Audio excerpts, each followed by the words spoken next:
Un saludo muy cordial a cada uno de ustedes. Continuaremos con nuestra segunda clase de la tercera unidad que se llama Desarrollo de Personas y Gestión del Desempeño. Fíjense que un aspecto relevante de estos modelos de gestión de personas que nosotros estamos revisando es cómo nosotros podemos garantizar un modelo de gestión de personas que sea eficiente y que sea útil para la organización. Y uno de los aspectos básicos que aquí aparecen en la lámina tiene que ver con el tratamiento de los datos. Nosotros tenemos que ser capaces, desde el área de gestión de personas, de generar información confiable, de establecer indicadores necesarios para la organización, de diseñar un sistema de control de gestión y cómo ese sistema de control de gestión finalmente alimenta y se retroalimenta de un sistema mayor que puede ser un Balance Scorecard o un sistema de información o de gestión estratégica y que permite a la organización adoptar las medidas que permitan el mejor funcionamiento del área de gestión de personas. Por lo tanto, algo básico que tiene que estar presente en las áreas de gestión de personas para que den un valor estratégico de soporte a la organización, tiene que ver con generar datos. Ahora, generar datos no es solamente construir información, sino que esa información además tiene que ser útil para la toma de decisiones. Por lo tanto, esa información tiene que ser revisada constantemente y a la luz de los resultados, la alta administración o en la área de gestión de personas tiene que ser capaz de adoptar las medidas que sean conducentes para ir implementando procesos de mejora continua en las áreas de gestión de personas. ¿Qué podemos medir? Bueno, nosotros revisamos esencialmente algunos indicadores, ¿cierto?, que se pueden medir de gestión del desempeño, de procesos de reclutamiento y selección, de actividades de capacitación, etcétera. Por lo tanto, hay un mundo de cosas que se pueden medir. Hay un ejemplo que quizás es como bien básico respecto a las cosas que ustedes podrían medir desde un área de gestión de personas, pero lo importante es que en algún punto, en algún minuto, estos indicadores de gestión tienen que conectarse con la planificación estratégica de la organización. Yo les mencioné que la Dirección Nacional del Servicio Civil ha hecho algunas actividades transversales dentro del sector público y esas actividades han tenido por objeto medir cómo funcionan los procesos de gestión de personas en el Estado. Y acá hay algunos que han señalado en este cuadro que tienen que ver con la gestión del cambio, la gestión del desarrollo, la gestión del desempeño, la planificación y soporte de la gestión de personas, y bueno, ya finalmente aparece un promedio global. ¿Cómo se lee este cuadro? Los colores indican el nivel de desarrollo, donde 1, el rojo, es muy bajo nivel de desarrollo, y llegamos hasta el nivel 5, donde encontramos un alto desarrollo. Fíjense que de la mirada simple de este cuadro, uno observará que el sistema que aparece mejor evaluado, o con un nivel de desarrollo más alto, es el sistema de gestión del desempeño, que es el sistema que revisaremos a continuación. ¿Eso tiene alguna explicación? Porque el sistema de gestión del desempeño, de los sistemas que están ahí mencionados, es el sistema más normado. Es decir, es aquel sistema que cuenta no solo con una descripción en lo normativo, sino que también cuenta con un reglamento general de calificaciones para los funcionarios públicos y un reglamento especial, ¿cierto? Que es el reglamento que crea cada servicio para efectos de gestión del desempeño. Y si se dan cuenta, y uno tratara de sacar otra conclusión de este cuadro, de acuerdo a la clasificación que nosotros observamos de los ciclos de gestión de personas que nos proporciona el servicio civil, también podríamos inferir que el desarrollo más bajo está en aquellas actividades que se desarrollan con el largo plazo, es decir, las que tienen menor nivel de desarrollo en la gestión del cambio organizacional, que es precisamente un área de la gestión de personas que está relacionada con el mediano y largo plazo de la organización, y la gestión del desarrollo, que también tiene que ver con cómo nos conectamos con el largo plazo desde el área de la gestión de personas. Por lo tanto, ¿qué quiere graficar este cuadro? Bueno, quiere graficar básicamente los niveles de avance. Yo se los quería presentar para que ustedes vieran cómo lo que mencionamos cuando partió esta asignatura, de que quizá el rol que más predomina, tomando el modelo de Ulrich, es este rol de eficiencia administrativa, es decir, los departamentos de gestión de personas en el Estado tienen un horizonte más al corto plazo, y yo diría que no es solo al corto plazo, sino que también a la tarea. Más que a los grandes objetivos, hoy día los departamentos de gestión de personas están orientados a actividades, y esta actividad generalmente les demandan bastante tiempo desde el punto de vista de la burocracia que tienen, y están fuertemente normadas, ¿cierto? Que es parte de la cultura organizacional de los servicios públicos. Por lo tanto, vamos a enfrentar que aquellas actividades que están fuertemente normadas, donde existe una burocracia, probablemente observemos, más que un nivel de desarrollo, observemos que se dedica más tiempo a esas actividades.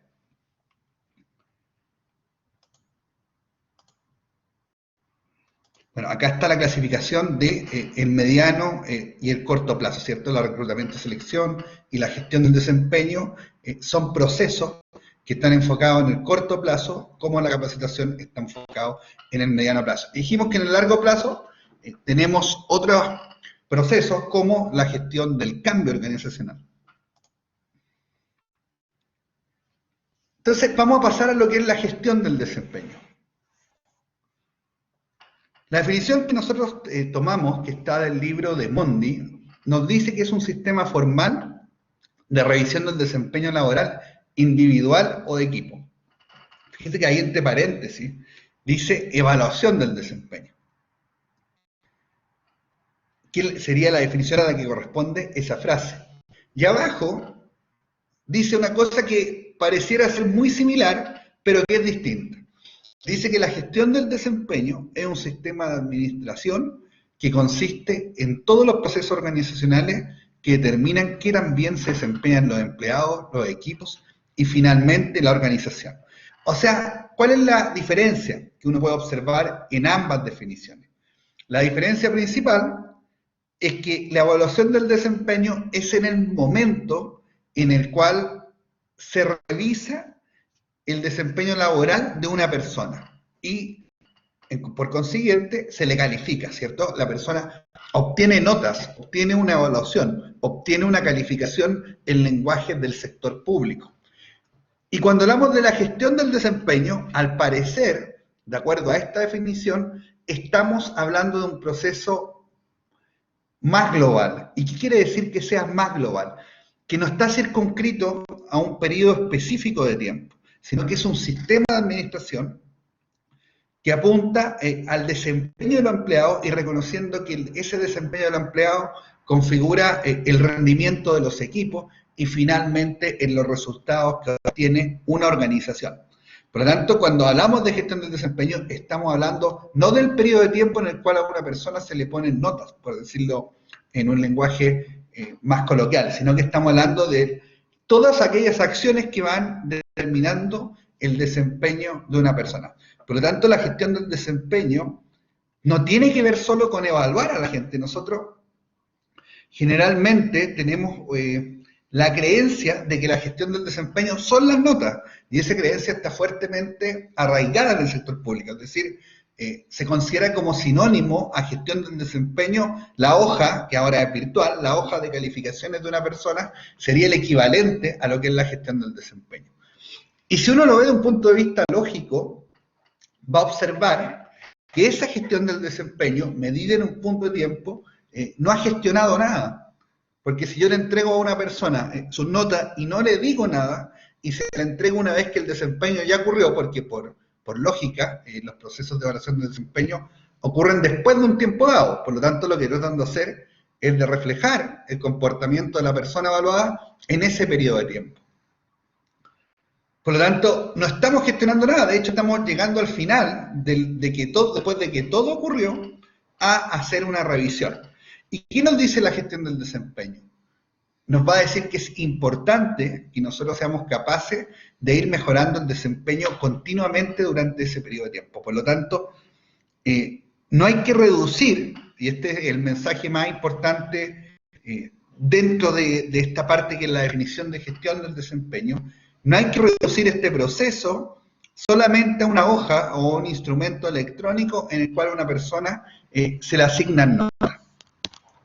¿Por qué? Porque pensar de esa manera nos está cerrando la posibilidad a mejorar el desempeño de esa persona en el periodo de tiempo. ¿Cómo se mejora el desempeño de una persona en un periodo de tiempo? Bueno, acá la principal herramienta que existe, no es numérica, evidentemente las hay, no son indicadores de gestión, aunque también evidentemente los hay, sino que tiene que ver con el proceso de comunicación que existe entre la jefatura y el funcionario, o entre la jefatura y el trabajador. Por lo tanto, hay que prestar atención no solo a cómo se ponen las notas, sino también a cómo se va comunicando el desempeño con la persona. En general, los procesos de evaluación del desempeño no contemplan solo una evaluación anual. En el sector público, por ejemplo, existe lo que es la calificación, que lo vamos a revisar más adelante, y existen también los informes de desempeño, lo que hace suponer que a lo menos 2 veces durante el año en el servicio público se revisan las evaluaciones. En las grandes compañías norteamericanas, que es donde está esto mayormente documentado, nosotros vamos a encontrar que la gran mayoría opta por sistemas que a lo menos midan 2 veces el desempeño. ¿Por qué 2 veces? Porque si bien existe un proceso continuo y permanente de comunicación de la organización que permite mejorar el desempeño de los trabajadores, no es menos cierto que este sistema tiene la característica de ser formal. Por lo tanto, nos obliga a que en un periodo de tiempo hagamos la conversación acerca del desempeño. Por lo tanto, es importante que se haga 2 veces al año y las prácticas de las grandes compañías también apuntan a esa dirección.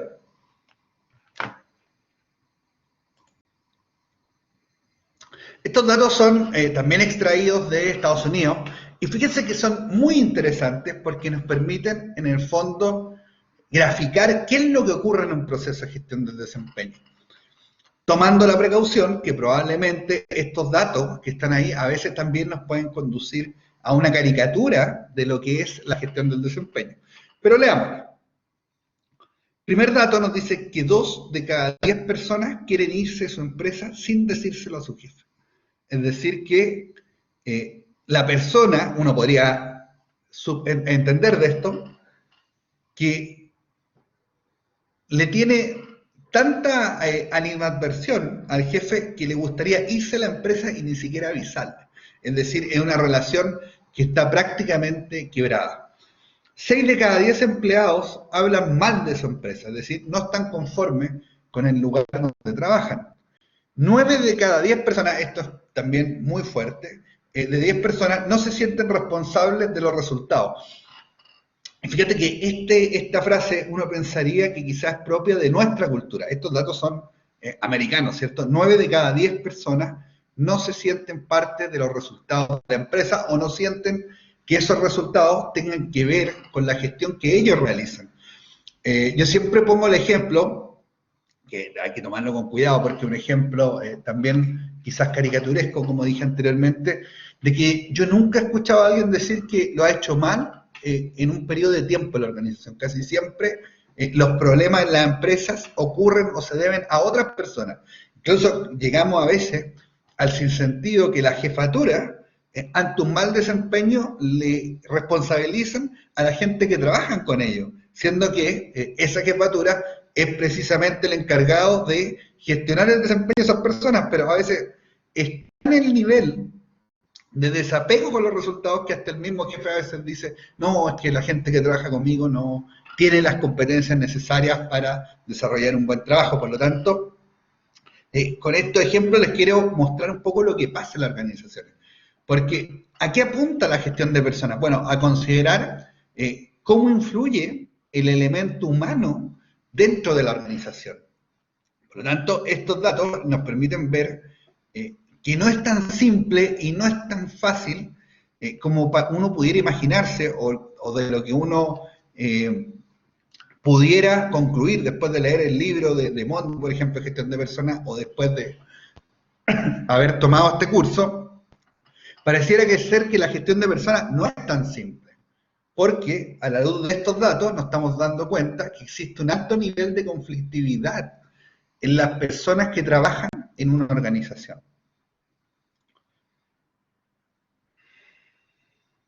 Bueno, 40% de los empleados no soporta a su jefe. O sea, ¿quién no ha escuchado más de alguna vez, algún amigo o en alguna reunión,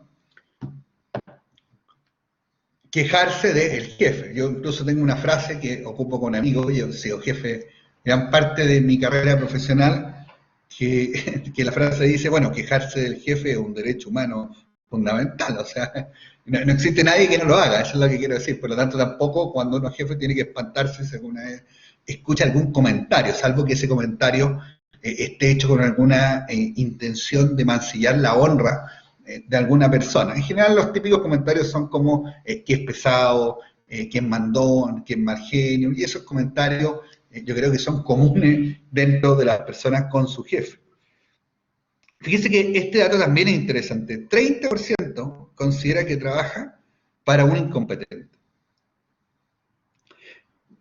Vean este, 36% de los trabajadores mandaría a su jefe al psiquiatra, es decir, piensa que el jefe es una persona que está desequilibrada emocionalmente. Eso es lo que está observando las personas que dicen esto. Esto es muy cierto, aproximadamente un 30% de la rotación voluntaria se explica por oír del jefe. O sea, ¿cuántas veces uno no ha escuchado a algún amigo, colega, que dice que está pensando en cambiarse de trabajo porque ya no soporta a su jefe? Y esto es más dramático, ¿cierto? Y está conectado con un ejemplo que Raquel les mencionaba. 90% de los jefes considera que tiene bajo su mando a empleados incompetentes. Es decir, la persona que está llamada a liderar un equipo de trabajo piensa que la gente que tiene que liderar son incompetentes. Después de ver este panorama que nos ilustran estos datos, uno podría concluir que quizás no hay mucho futuro. ¿Por qué les muestro estos datos? Bueno, primero para decir, hey, la vida organizacional es compleja. Y lo segundo es que en este contexto nosotros tenemos que hacer que estas personas, que al parecer, de acuerdo a estas cifras, no se simpaticen mucho, tienen que sentarse en una mesa y compartir información respecto al desempeño. Y esa conversación tiene que dar origen a mejores resultados para la organización. Pero dado esto, pareciera ser que esa realidad pudiera ser compleja.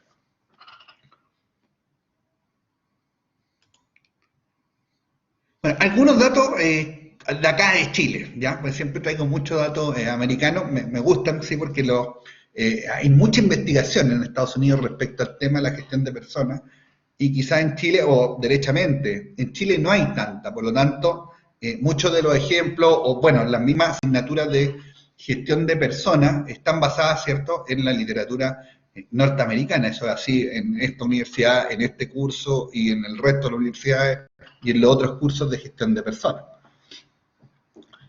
Para reflexionar, en el estudio Work Monitor nosotros encontramos lo siguiente. Hay un 20% de los trabajadores en Chile que no recibe retroalimentación respecto a su rendimiento. Es un porcentaje alto, es decir, una quinta parte no recibe nada de retroalimentación. Porque hay que ver, después de que existe la retroalimentación, si esa retroalimentación es de calidad o no, si es útil para la persona pueda desempeñarse mejor. 69% de los empleados dice que luego de una evaluación de rendimiento obtiene una calificación que le da luces sobre cómo está haciendo su trabajo y qué aspectos debe mejorar. Es decir, un alto número de personas dice que estos procesos de evaluaciones entregan información. Y esa información no es otra cosa que una orientación de cómo deben hacerse las cosas y cómo es posible mejorar. Se supone que los procesos de gestión del desempeño, si bien tienen consecuencias, y cuando digo que los procesos de gestión de desempeño tienen consecuencias, me estoy refiriendo a que evidentemente si una persona está muy bien evaluada, es probable que a futuro se le considere para una promoción, tenga mejor acceso a mejores remuneraciones, como también, si la persona está muy mal evaluada, es posible que enfrente algún tipo de sanción, o finalmente, si ese mal desempeño perdura en el tiempo, sea apartada de la organización o sea cambiada las funciones que ella desempeña. Por lo tanto, si bien los sistemas de gestión del desempeño tienen consecuencias, lo importante es tratar de aislar esas consecuencias y ver cómo mejoramos el desempeño, ¿cierto? El objetivo de un sistema de gestión del desempeño, y esto tienen que grabárselo con fuerza, es mejorar el desempeño de la organización. Ahora, ¿Que trae consecuencias? Sí, porque hay medidas administrativas que se toman a raíz de esa evaluación del desempeño. Pero lo que tiene que propender el sistema es que efectivamente las capacidades organizacionales vayan en aumento, porque imagínense que nosotros siempre encontráramos mal desempeño en la organización, entonces enfrentaríamos altas tasas de rotación, estaríamos despidiendo gente constantemente, y uno tendría que hacerse la pregunta si ese ejercicio es saludable para una empresa. Y no solo si es saludable, si además también uno podría preguntarse también si es sostenible. Porque no podemos tener un sistema o un modelo de evaluación de desempeño que constantemente evalúe mal a las personas, ¿cierto? Porque el objetivo de este sistema es mejorar el desempeño. ¿Y cómo se mejora? Bueno, se mejora principalmente a través de la comunicación. Eso es lo primero que yo tengo que decir. El elemento central dentro de un sistema de gestión del desempeño es la comunicación, porque la comunicación es la que nos permite comprendernos, saber lo que el otro espera, saber lo que el otro siente respecto a su desempeño o aquellas cosas que afectan su rendimiento en su puesto de trabajo. Por lo tanto, de esa conversación es donde debiera nacer un mejor desempeño, es decir, del tipo de acuerdo o de transacción que pueda tomar, por ejemplo, un jefe con un subalterno respecto a cómo mejorar el desempeño en el periodo siguiente. De eso se trata un sistema de gestión del desempeño. Sigamos con los datos. 35% de los trabajadores en Chile afirman que tener la oportunidad de recibir retroalimentación aumenta su motivación. No es un porcentaje muy alto, pero es significativo. Por lo tanto, uno podría también decir que los procesos de retroalimentación son valiosos para los trabajadores. 77% declara que se siente cómodo absorbiendo comentarios sobre su rendimiento. Por lo tanto, uno podría decir que la persona en general valora, ¿cierto?, estos procesos de comunicación. ¿Cómo ven las personas los procesos de gestión del desempeño? Fíjense que estos datos también son indicadores de una realidad. Lo primero es que el 30% de los trabajadores en Chile dice que les resulta difícil no tomarse de forma personal los comentarios negativos. Y este es un dato tremendamente valioso para entender cómo funciona un sistema de gestión del desempeño.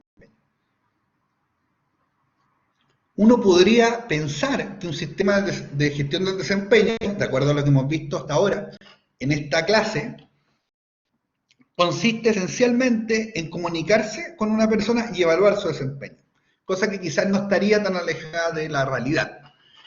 Pero no solo funciona de esa manera, no es tan sencillo, porque las personas, respecto a los procesos de gestión del desempeño, tienen ciertas expectativas, tienen ciertas ansiedades y tienen ciertos temores. Y eso finalmente e inevitablemente contamina los procesos de gestión del desempeño. Sigamos viendo los datos y vamos a entrar en esta realidad que yo le acabo de mencionar en mayor detalle. 19% señala que no sabe cómo reaccionar. Un 15% manifiesta sentirse incómodo. Un 12% afirma que se siente vulnerable durante el proceso. Y un 6% declara que no contribuye a la comunicación y finalmente eso redunda en un ambiente negativo. Vayamos al primer punto. 30% de los trabajadores piensa que, o sea, siente que es muy difícil no tomarse esta evaluación como algo personal. De aquí hay un factor muy humano. A las personas, distinto a lo mejor algunos pudieran pensar, no nos gusta la confrontación, no nos gusta la disputa, no nos gusta la discordia con otra persona. Y las personas, tanto el jefe como el evaluado, sienten que este proceso de gestión del desempeño puede conducirlo a una confrontación. Y si nosotros vemos que lo que están diciendo las personas es que el 30% le cuesta separar lo laboral de lo personal, estamos viendo que esa realidad efectivamente existe. ¿Qué es lo que pasa?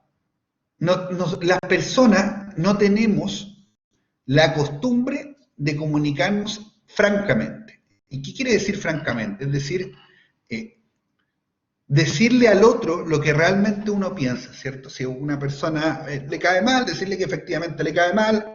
Si un familiar, por ejemplo, tira siempre, estoy diciendo cualquier cosa, broma, sin ninguna gracia, decírselo una vez que la tire, decirle, oye, ¿hasta cuándo tus bromas que no hacen reír a nadie? Etcétera. O sea, tenemos poco la capacidad de comunicarnos frontalmente, ¿cierto? Y las personas que lo hacen muchas veces son tildadas de conflictivas, ¿cierto? Las personas que tienen esta característica de que dicen abiertamente lo que piensan, muchas veces son catalogadas como conflictivas. Ojo que yo no estoy sugiriendo que uno a cada rato tiene que estar diciendo lo que piensa respecto a otra persona, porque lo primero que uno tiene que saber en un proceso de gestión del desempeño es un proceso laboral. Por lo tanto, cualquier comentario que uno realice respecto al desempeño de una persona tiene que estar inexorablemente separado de lo que es la persona. Es decir, referirse al trabajo de esa persona y no a la persona. Por ejemplo, si nosotros pensamos que una persona atiende mal público, nosotros le podríamos decir a la persona, mira, la mayoría de la gente que se ha atendido contigo ha presentado algunos reclamos, entonces tenemos que ver si está fallando algo en el proceso de comunicación, etc. Otra cosa es decirle a la persona que atiende mal a la gente y que tiene mala voluntad. ¿Se fijan? Hay una línea que separa eso. Y nosotros lo que nos interesa en un proceso de gestión del desempeño es finalmente tomar aquellas conductas o aquellos resultados que se relacionan directamente con el puesto de trabajo y tratar de mejorarlo. Entonces, estamos diciendo que este sistema es conflictivo y que conduce a que las personas puedan pensar que van a enfrentar momentos de tensión. Y dijimos también que esos momentos de tensión los vive tanto el jefe, aunque uno pensara que no, los vive tanto el jefe como el empleado que va a ser evaluado. Y ese factor tan simple va a contaminar todo el proceso de gestión de desempeño y eso nosotros lo vamos a explicar durante el desarrollo de esta clase.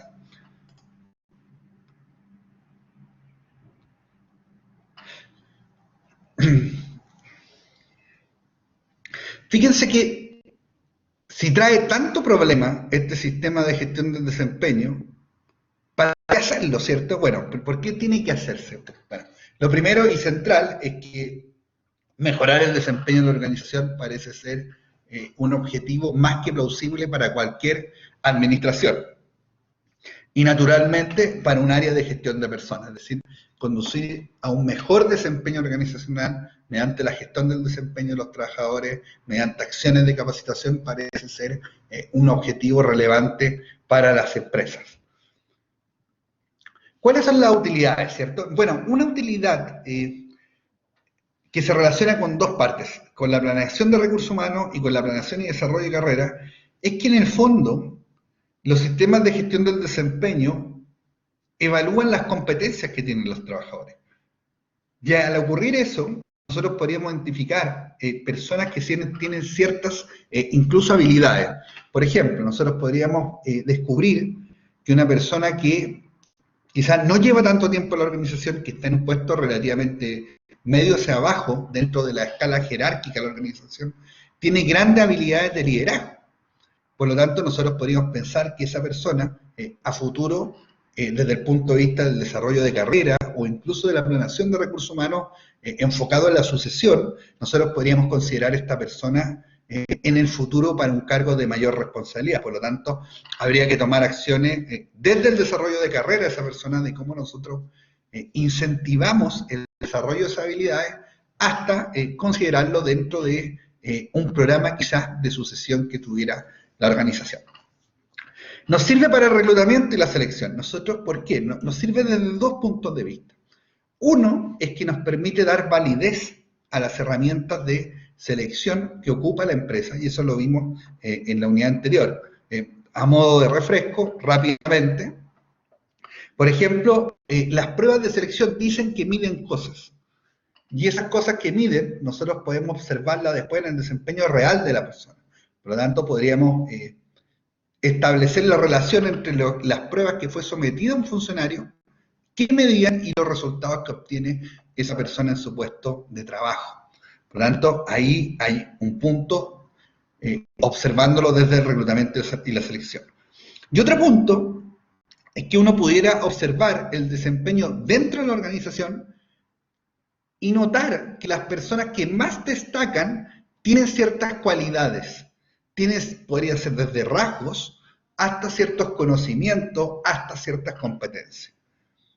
Y esas personas que tienen éxito dentro de la organización, nosotros podríamos estudiarlas más a fondo, identificar esas competencias, identificar esos rasgos, identificar esos conocimientos y trasladarlos a los procesos de reclutamiento y selección y buscar reclutar personas que tengan esas mismas características. Y eso también sería información relevante que nos permitiría mejorar el desempeño de la organización. Pareciera que capacitación y desarrollo se desprende y se explica por sí mismo. Es decir, la información de la gestión del desempeño, una de las primeras cosas a las que nos conduce es relacionarla con acciones de capacitación.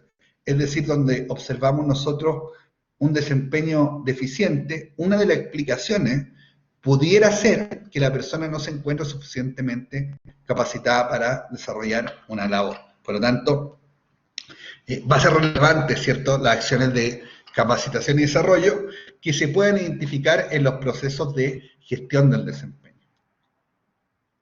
Y finalmente, quizás este también es el punto más conflictivo de la gestión del desempeño y por qué las personas sienten esta tensión, esta ansiedad que comentamos recientemente, tiene que ver con que los sistemas de gestión del desempeño afectan finalmente las relaciones internas con los empleados. Es decir, a raíz de que ocurre la evaluación del desempeño, se determinan ciertas acciones. Por ejemplo, determinamos acciones de compensación.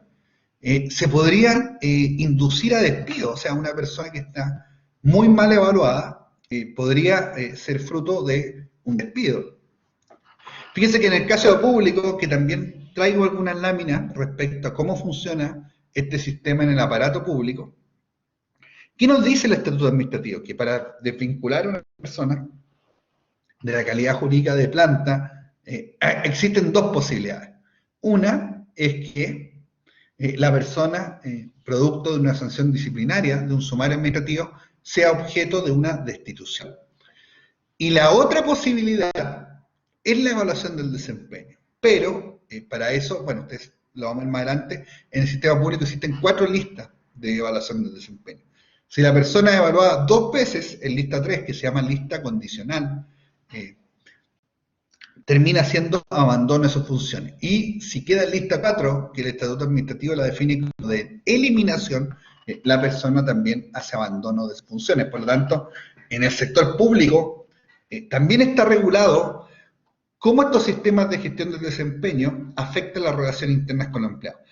Pero no solo se relacionan con lo negativo, también sirven para las promociones, sirven para mejorar la remuneración. En general, las personas y también las organizaciones piensan que en la medida que premian más el mejor rendimiento, se están dando, proporcionando un modelo a seguir para el resto de la organización. Por lo tanto, en función de que nosotros recompensamos fuertemente aquellas conductas o aquellos rendimientos que nosotros deseamos, posiblemente la creencia nos indica que es lo que vamos a obtener en la medida que nosotros consistentemente lo recompensamos. Entonces, pareciera ser que este sistema de gestión del desempeño efectivamente aporta valor a la organización. Pero ese valor lo va a aportar en la medida que este proceso se haga de buena manera. Y una de las primeras cosas que uno debiera preguntarse cuando está frente al proceso de gestión del desempeño son 2 preguntas sumamente esenciales. La primera es, ¿quién debería evaluar? Porque pareciera ser nuestro instinto natural, la lógica, lo que nosotros conocemos más cerca de nuestra realidad, es que el que evalúa siempre es el jefe. Yo no digo que esté mal, pero digo que hay que hacerse la pregunta, porque hay sistemas de evaluación, por ejemplo, acá aparece uno señalado que es de 360 grados, que lógicamente lo que nos quiere decir es que evalúa un conjunto de personas, ¿cierto?, que están alrededor de un trabajador. Podría evaluar también el subordinado, hay sistemas donde las jefaturas son evaluadas por la gente que depende de él. Y eso trae aparejado que muchas veces el jefe tenga que prestar mayor atención a las necesidades de su equipo de trabajo, producto de que también va a ser evaluado como jefatura por sus subordinados. Un sistema clásico de evaluación, no de los subordinados, pero de la gente que en el fondo depende del otro, es el sistema universitario. Una vez terminado este curso, ustedes me van a evaluar a mí, por lo tanto, no soy solo yo el que los evalúa a ustedes, sino que ustedes también me evalúan a mí. ¿Cuáles son los problemas de cuando los jefes, o también sigamos también con la línea, los profesores, son evaluados que podría caerse, y eso es lo que nos dice la literatura, en cierto tipo de concursos de popularidad? Es decir, que los jefes, más que ser eficientes y ser eficaces, o el profesor más que ser un buen pedagogo, busque finalmente la popularidad dentro de los alumnos, o en el caso del jefe, dentro de las personas que son parte del equipo de trabajo que él dirige. Por lo tanto, puede ser una buena herramienta. De hecho, todas las universidades ocupan que los alumnos evalúen al profesor. Puede ser una buena herramienta, pero hay que tener la precaución de que sea complementada con otros indicadores, con otros factores de gestión. Yo creo que siempre que nosotros analizamos el quién debe evaluar, cada una de esas preguntas nos va a conducir finalmente a que tengamos que complementar la respuesta con otro sistema alternativo. Por ejemplo, cuando evalúa el jefe, en general uno presume que el jefe es la persona que está mejor capacitada para evaluar a una persona. Y de hecho es así, porque el jefe observa globalmente el rendimiento de cada trabajador que es parte de su equipo de trabajo. Es decir, tiene mucha información respecto al desempeño. Información que muchas veces los colegas de la persona que está siendo evaluada no poseen. Por lo tanto, el jefe tiene mucha información respecto al trabajador. Pero también el jefe podría manipular la evaluación, por ejemplo, por un aspecto de simpatía con uno de los trabajadores, para que efectivamente, si este sistema de gestión del desempeño conduce a que las personas obtengan premios en el futuro como promociones o mejoramiento de sus remuneraciones, el jefe podría alterar las evaluaciones. Y cuando digo alterar, no es falsearlas, sino que no decir exactamente la verdad respecto al desempeño de una persona, y con eso permitir que esa persona vaya mejorando por la razón que sea, ¿cierto? De amistad, de que le cae bien, etcétera, y permitir que la persona vaya mejorando su posición dentro de la organización. Por lo tanto, también cuando nosotros decimos que evalúa el jefe, también potencialmente podríamos enfrentar algún tipo de problema. ¿Qué otras maneras más respecto al quién debe evaluar?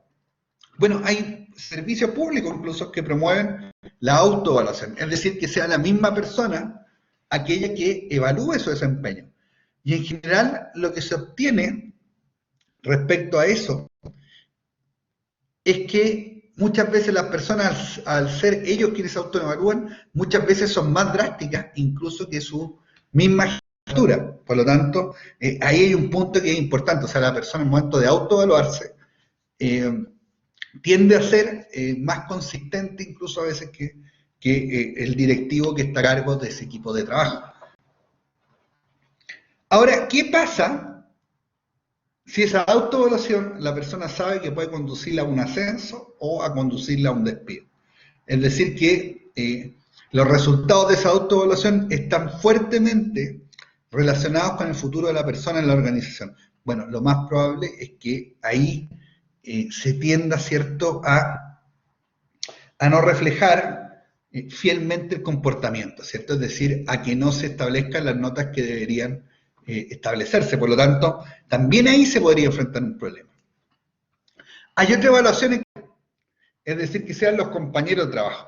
Fíjense que los compañeros de trabajo no tienen información perfecta del desempeño de la persona, porque el jefe cuenta con mayor información, ¿cierto? El jefe ve la organización no la organización, ve su equipo de trabajo en su conjunto.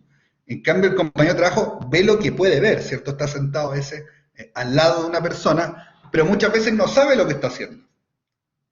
pero sí tiene otra información que es valiosa respecto a cuántas veces está haciendo cosas relacionadas con el trabajo y cuándo no. O sea, puede no saber lo que está haciendo, pero sí en general las personas son capaces de identificar si la persona está haciendo algo que tiene que ver con su empleo o está haciendo algo distinto, ¿cierto? Algo personal o algo para otro trabajo que la persona tiene, etcétera. Esa información sí la tiene. Lo mismo, cuando los sistemas de gestión del desempeño están fuertemente relacionados con sanciones, con castigos, con premios o incentivos, eh, también los pares van a tener cierto interés en las evaluaciones que van finalmente a ellos hacer de sus compañeros de trabajo. Por lo tanto, ese es un factor que hay que tener en cuenta. En general, como estos sistemas de gestión del desempeño tienen consecuencias, lo que ocurre es que esas consecuencias afectan la objetividad del sistema. Por lo tanto, un gran problema que existe en los sistemas de gestión del desempeño es que es difícil conocer la realidad. Y cuando uno habla de la realidad, está hablando finalmente del desempeño. O sea, existe el desempeño de una persona. Y nosotros deseamos ver ese desempeño expresado en un instrumento que se llama evaluación del desempeño con notas. En general tienen notas. No todos, pero en general sí tienen notas. Pero muchas veces el proceso que va desde el desempeño hasta ese instrumento es moldeado por una serie de intereses. Y también eso lo vamos a ver con algún nivel de detalle. Bueno, la retroalimentación en 360 grados, el 90% de las empresas que están en el Fortune 500, que en el fondo la clasificación de las 500 empresas más grandes que existen en Estados Unidos, ocupa algún sistema que considera algo de 360 grados. ¿Ya? Es decir, que la retroalimentación en 360 grados es tomar a la persona y que sea evaluada por los pares, por el jefe, por los subalternos, etcétera, ¿cierto? Por lo tanto, entrega una información más valiosa, si se quisiera decir.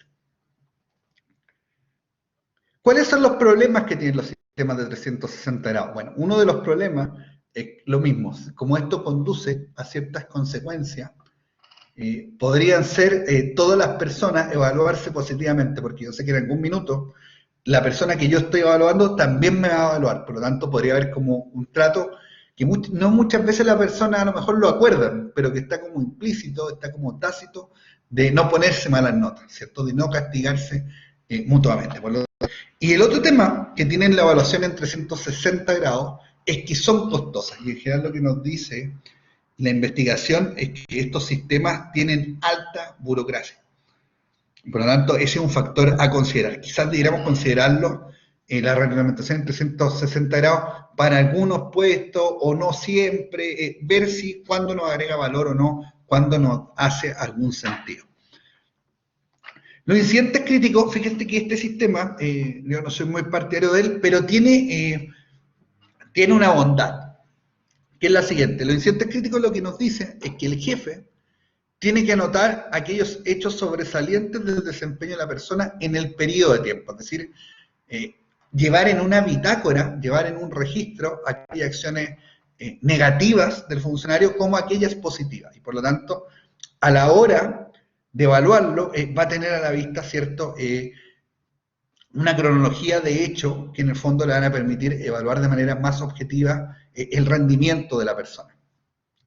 Yo creo que ahí hay un valor. En general nosotros existe un sesgo, que lo vamos a ver más adelante, que se llama del comportamiento reciente. Es decir, nosotros tendemos a acordarnos más, por una cosa obvia, de lo que es más próximo a nuestra estación de tiempo que lo que es más lejano. Por lo tanto, estamos fuertemente influidos a la hora de realizar una evaluación de una persona respecto a los últimos incidentes. Y probablemente los periodos de gestión del desempeño, tanto en el mundo privado como público, duran un año. Y es más probable que nos acordemos de los meses 9, 10, 11, 12 que del mes 2 o del mes 3. ¿Cierto? Es en el fondo el valor o la bondad, como le dije yo, que tiene este sistema de incidentes críticos. Acá llegamos al sistema que tiene el Estado, que se llama de estándares laborales. Los estándares laborales funcionan de la siguiente manera. Yo defino un criterio de desempeño, por ejemplo, calidad en el trabajo. Y a ese criterio de desempeño, que se llama calidad en el trabajo, yo ocupo descriptores. Los descriptores son, por ejemplo, nota de 1 a 7. 7, la persona desarrolla un trabajo de calidad con ausencia de errores y que da respuesta o está acorde a la expectativa de desempeño que tiene la organización y que tiene su jefatura directa.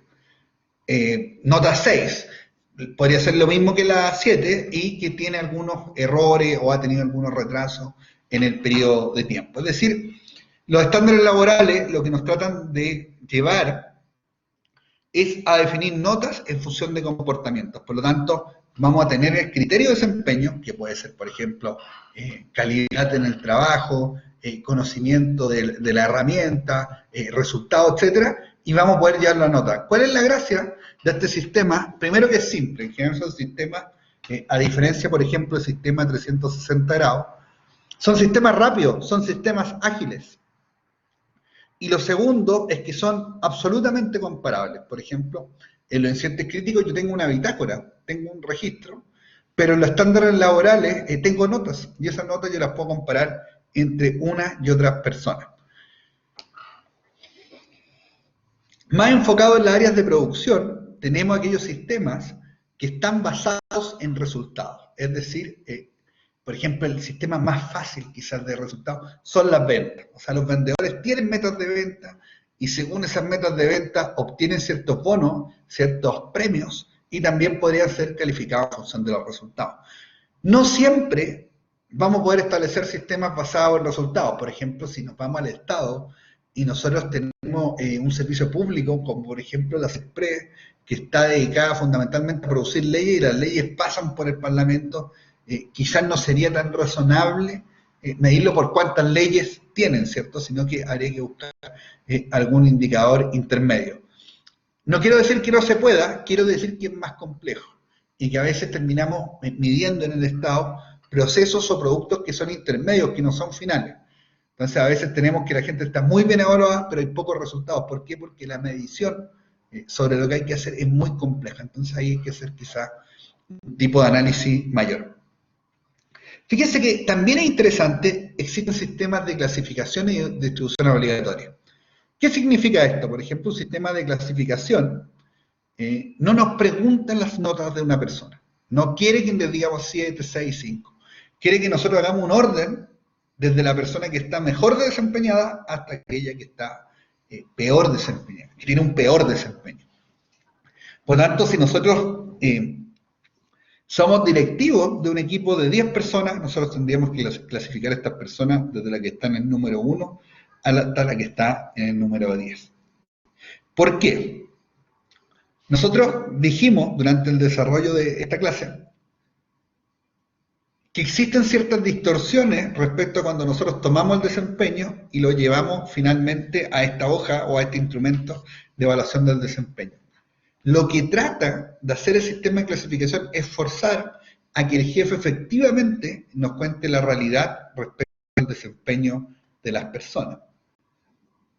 Otros sistemas son los de distribución obligatoria, que no es otra cosa en el fondo que reflejar estadísticamente cómo se comporta el rendimiento de los distintos trabajadores. Nosotros sabemos que en los que estudian estadística, que existe una distribución normal y que casi todas las cosas que uno conoce en el mundo funcionan con esa distribución, es decir, una cola positiva, una cola negativa y una gran campana de Gauss en el medio donde está el promedio, ¿cierto? Y eso uno lo podría llevar a la nota en un curso, al rendimiento de deportistas, etcétera. ¿Y qué nos dice esta distribución obligatoria? Es que el desempeño de las personas distribuye normal, distribuye con esta campana de Gauss. Por lo tanto, en una cola de un 20% hay que poner a las personas de mejor desempeño, o en otra cola del 20% hay que poner a aquellas personas que tienen un mal desempeño, y al medio, en esa campana de Gauss, habría que poner a las personas que tienen un rendimiento promedio. Entonces, fíjense lo interesante. Como existe esta distorsión respecto a cómo finalmente se grafica el desempeño de las personas en los instrumentos, la misma literatura ha creado mecanismos para que el jefe finalmente diga cómo se comporta el desempeño de las personas. Lleguemos al Estado. Nosotros vamos a tener que, primero, esto se creó con el decreto ley 1825 de 1998, que es un reglamento que establece cómo calificar a los funcionarios dentro del sistema público. Y se llama Reglamento General de Calificaciones.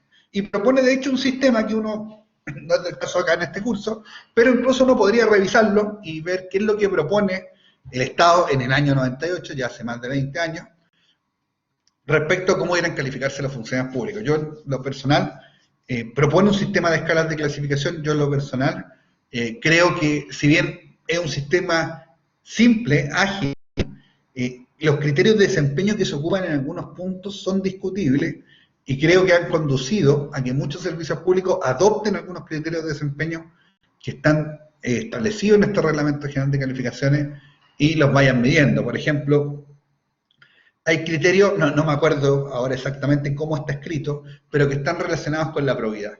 Yo les pregunto a ustedes, ¿la probidad puede medirse? Supongamos que nosotros trabajamos en un servicio que tiene una escala de notas de 1 a 10. Si una persona cometió un acto reñido con la probidad, ¿qué nota va a tener? ¿Podría tener un 5? ¿Podría tener un 6? ¿Podría tener un 4? Lo más probable es que la persona tenga un 1. Si la persona no hizo nada en ese periodo de tiempo, lo más probable es que tenga un 10. Por lo tanto, cuando nosotros medimos aspectos como la probidad, quizá la probidad está más sujeta dentro del campo de la disciplina administrativa, y por la disciplina estoy refiriendo al conjunto de sanciones que aplica el Estado para con sus funcionarios cuando no tienen observancia con la normativa vigente, y quizás la probidad está más en ese campo que en el campo de la gestión del desempeño. Por lo tanto, yo no sé si en un periodo calificatorio tiene tanta incidencia la probidad respecto al desempeño que tuvo el funcionario.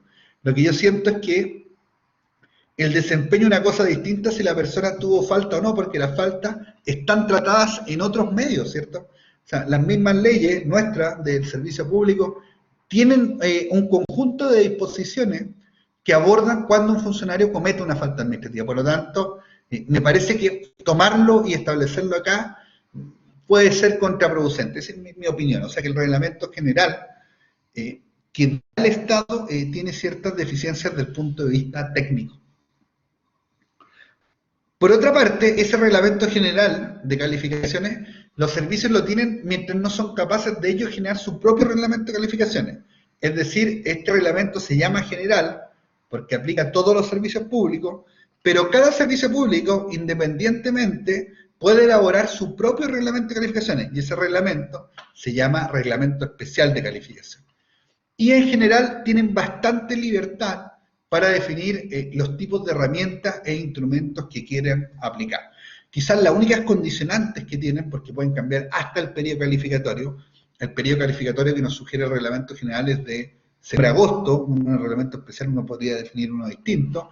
Quizás lo único que nos condiciona son elementos bastante esenciales. Primero, uno no puede modificar las listas que sugiere el reglamento general de calificaciones, que son 4. Y lo otro es que los periodos de calificación tienen que durar un año. Eso sería, yo diría, lo esencial o lo primordial que uno tiene que respetar. El resto, los servicios tienen libertad para definir cómo medir el desempeño de sus trabajadores. Por lo tanto, cuando alguien nos dice, no, es que acá los problemas son las normas, yo diría, atención, porque hay harto margen de acción para que los servicios públicos adopten las medidas para que este sistema funcione de mejor manera. Otro punto, es un sistema jerárquico de evaluación. Nosotros dijimos que cuando nosotros hablábamos de la gestión del desempeño, una pregunta es ¿quién debería evaluar? La otra es ¿qué se debería evaluar? Respecto al quién, vimos que el jefe, bueno, lo que nos dice el sistema de gestión del desempeño en el aparato público es que es jerárquico, o sea, el que evalúa es el jefe. A pesar de que después el que califica es un órgano distinto, que es la junta calificadora que tiene cada servicio y que está compuesta por sus 5 primeros jerarquías. Es decir, Pone las notas un jefe, pero esas notas son validadas, ¿cierto?, por un órgano colegiado dentro de cada servicio público que se llama Junta Calificadora.